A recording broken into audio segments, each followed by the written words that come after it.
Every October, neighborhoods across the world light up with costumes, candy, and carved pumpkins. It's fun, it's festive, and for many, it feels harmless. But for Christians, the question keeps coming up. Should we celebrate Halloween?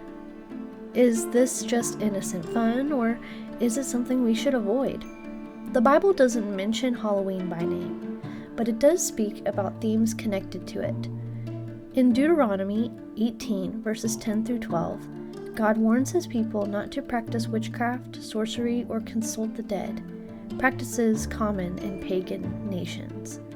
Ephesians 5:11 also tells us, have nothing to do with the fruitless deeds of darkness, but rather expose them.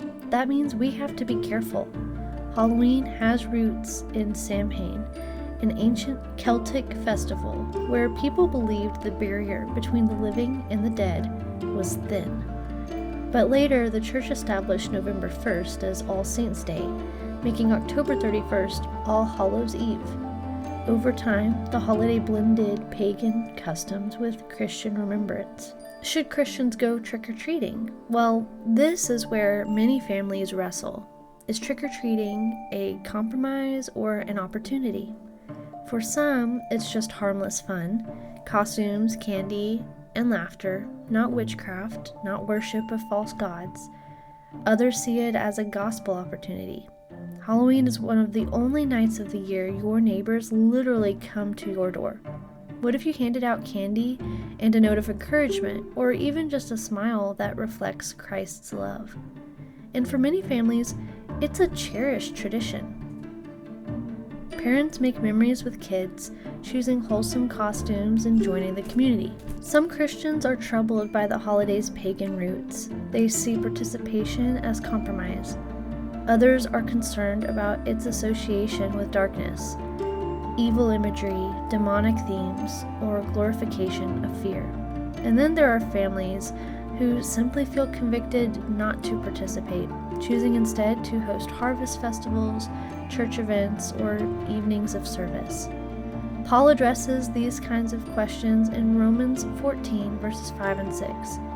One person considers one day more sacred than another. Another considers every day alike. Each of them should be fully convinced in their own mind. Whoever regards one day as special does so to the Lord. In other words, the decision should flow from a clear conscience before God. What about jack-o'-lanterns? Jack-o'-lanterns are everywhere on Halloween. Their history is a mix of folklore and tradition. The old story of Stingy Jack told of a man who tricked the devil and was doomed to wander the earth with a lantern carved from a turnip. Over time, this evolved into the pumpkin carvings we see today. But some Christians have found redemptive meaning in the practice.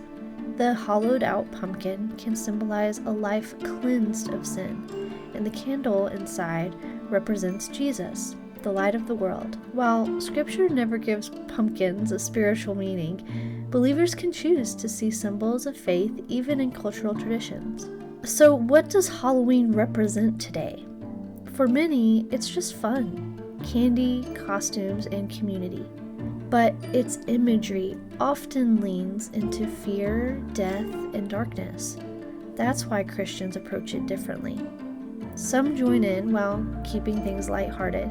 Others create alternatives like trunk-or-treats, fall festivals, or service projects. And some abstain completely, wanting nothing to do with it. Here's the key. We are not defined by culture's holidays.